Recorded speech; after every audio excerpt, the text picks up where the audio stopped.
जिससे दक्षिण की ओर मुख कर कर भोजन करने वाले व्यक्ति का उदर, पेट, वो कहते हैं ना रोग हो जाते, पेट के रोग बहुत सारे हैं महाराज, बहुत रोग है महाराज।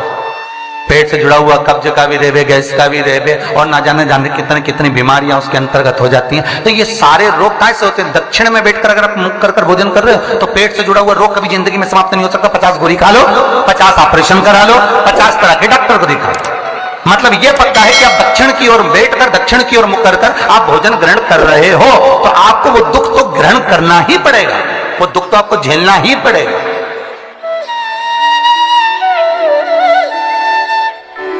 चलो याद करिए, पुराने समय में कितना प्रेम होता था भाइयों में, सत्य बोलना, बहनों में, भाइयों में, बुआओं में, इतना बड़ा परिवार और ऐसा प्रेम रहता था। कोई जमीन मांगे ना जायदाद मांगे, ना दुकान का हिस्सा मांगे, ना रकम मांगे, इतना प्रेम कहां से आता था? तो पुरानी बात याद करो, पहले के समय में ये सीमेंट के मकान बनते थे क्या? अरे बोलते जाओ, नहीं। क्या होता था? चूना मंगवाया जाता था, मिट्टी मंगवाई जाती थी, उसमें गुड़ मिलाया जाता था, बोलो मिलाते थे कि नहीं मिलाते थे? गुड़ मिलाया जाता था और उसमें थोड़ा सा उसको चिकना करने के लिए खोपरे का तेल डाला जाता था।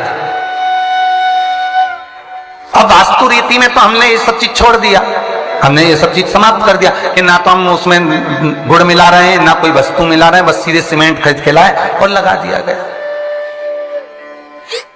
पर उसका वास्तु तत्व क्या है? उसका वास्तु जैसे कोई बहुत बीमार व्यक्ति है, बहुत बीमार है वो, बहुत बीमार, और उसको कोई औषधि नहीं लग रही, उसको कोई औषधि काम ही नहीं कर रही, तो आप जब उसको भोजन कराएं, पानी पिलाएं, आप उसको कुछ भी खिलाएं, चाहे जूस पिला रहे हो, भोजन करा रहे हो, चाहे सूप पिला रहे हो, उसका मुख यदि आप पूर्व में रखकर खिलाएंगे तो 15 दिन के अंदर वो अपने हाथों से भोजन करना चालू कर देगा।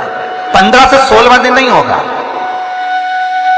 पर यदि आप उसको उत्तर का मुख रखकर, आप उसको पश्चिम का मुख रखकर बीमार व्यक्ति को अगर भोजन कराएंगे, दक्षिण का मुख रखकर भोजन कराएंगे तो उसको औषधि लगने में बहुत समय लगता है महाराज। औषधि इसको 15 दिन बहुत हो गए, बहुत। बेलपत्री के पेड़ के नीचे हल्दी का शिवलिंग का निर्माण करो, हल्दी पिसी हुई हल्दी का शिवलिंग का निर्माण करो, उसका पूजन कर कर घी का दिया लगाकर भगवान शंकर की वही हल्दी का शिवलिंग का तिलक अपने हृदय पर, चाहे पुरुष हो चाहे स्त्री हो, अपने हृदय पर कंठ के पास उस तिलक को लगाएं और बाबा का विसर्जन उसी बेलपत्री के पेड़ के नीचे जल डालकर कर दें। महाराज यश मिलना प्रारंभ हो जाता है। केवल ये यश के लिए ही नहीं होता, इसका एक क्रम और है। मान लो आप किसी मीटिंग में बैठे हो, किसी अच्छी जगह पर बैठे हो, किसी कंपनी के इंटरव्यू में बैठे हुए हो, कोई कंपनी आपके कॉलेज में आई है और आप उसमें सिलेक्ट नहीं हो रहे, तो उसके लिए भी ये कार्य पूर्ण है उसके लिए। और ये कहां पर भी काम आता है महाराज। मान लो आप किसी कार्य के लिए जा रहे हो और वो कार्य बहुत जरूरी है कि इस व्यक्ति से मुझे ये पैसे निकलवाना है, इस व्यक्ति से मुझे ये काम निकलवाना है, और वो व्यक्ति बहुत दिन से हाथ में आ ही नहीं रहा, तो उसके लिए भी ये कार्य किया जाए। अर्थात कीर्ति शुद्ध हो, पवित्र हो और यश की प्राप्ति। हल्दी का नूतन मकान के पाए में एक नारियल के गोले में गुड़ भरकर, शमी पत्र रखकर उसको दबा दिया जाए तो उस घर में कभी संपदा की कमी नहीं होती और क्लेश नहीं हो सकता, चाहे कितनी भी अहंकारी बहू क्यों ना हो, चाहे कितना भी अभिमतता रखने वाली सास क्यों ना बहू, उस सास बहू में प्रेम ही रहेगा, क्लेश नहीं हो सकता, उसमें विवाद नहीं हो सकता। उस घर के अंदर जितने भाई रह रहे हो, जितने कुटुंबी रह रहे हो, परिवार रह रहा हो, उसमें क्लेश का कोई मतलब नहीं हो सकता। तो भगवान शिव की कथा कर रही है, स्कंद पुराण वर्णन कर रही है महाराज, सुंदर अग्नि पुराण और वामन पुराण कर रही है। एक गोले में गुड़ शमी पत्र रखकर जो दबाया जाता है उससे जीव को, इसलिए आज भी हमारे यहाँ नियम है, जब आप लोग नहीं दबा पाते तो जब वास्तु पूजन कराने पंडित जी आते हैं तो एक चांदी के, एक तांबे के लोटे में नागिन उसमें शक्कर भरते हैं, शक्कर भर के उसको दबाते हैं कि भले तुमने गुड़ नहीं रखा तो शक्कर दबा दो, पर उसको गोले में रखना चाहिए, परंतु उसको रख देते हैं तांबे के कलश में। नियम वही है पर उसको चेंज कर दिया गया समय अवस्था में कर दिया कि उसमें तांबे का कलश रखो, चांदी का नाग नागिन रखो, वो शक्कर भरो, फिर दबा। पर नियम वो है कि नारियल का गोटा हो, गुड़ भरा हो, उसमें भले तुम नाग नागिन रखो चाहे कुछ भी रखो, पर समीप पत्र अगर रख दिया तो नाग नागिन की भी जरूरत नहीं है। समीप पत्र रख दिया तो वास्तु की मूर्ति रखने की भी जरूरत नहीं है। समीप पत्र में 33 कोटि देवता एक एक पत्ती के रूप में उस समीप पत्र के भीतर विराजमान रहते हैं, जिसको हम विराजमान कर रहे होते। सुख समृद्धि वैभव आनंद देते।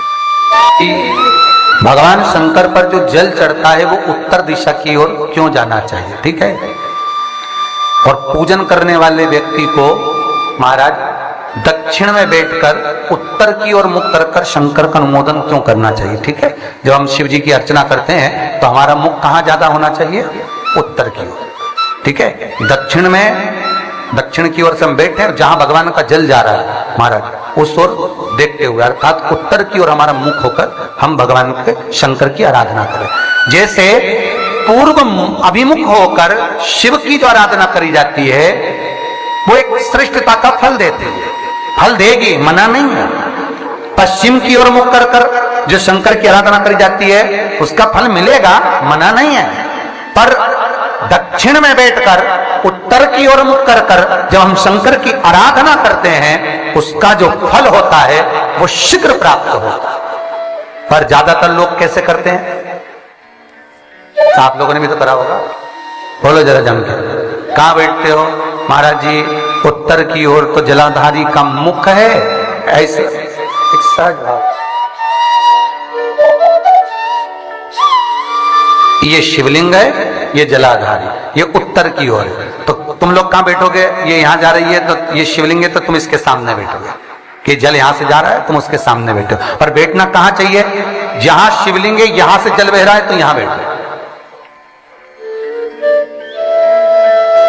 फिर बाद में लोग कहते हैं महाराज जी हम तो शंकर जी की खूब पूजन करते, हमने तो खूब अनुष्ठान करा पर फल कम क्यों मिला। उसका कारण है पूर्व अभिमुख होकर करोगे मिलेगा पर थोड़ा समय लगेगा, पश्चिम अभिमुख होकर करोगे मिलेगा, थोड़ा समय लगेगा। पर शिव आराधना में जब दक्षिण में बैठकर उत्तर का मुख कर जहां शिव का जल जाता है बस यहां बैठकर अगर आप शंकर की आराधना कर रहे हो तो वो कामना पूरी होने में देर नहीं लगती, कार्य जल्दी ही पूर्ण हो जाता।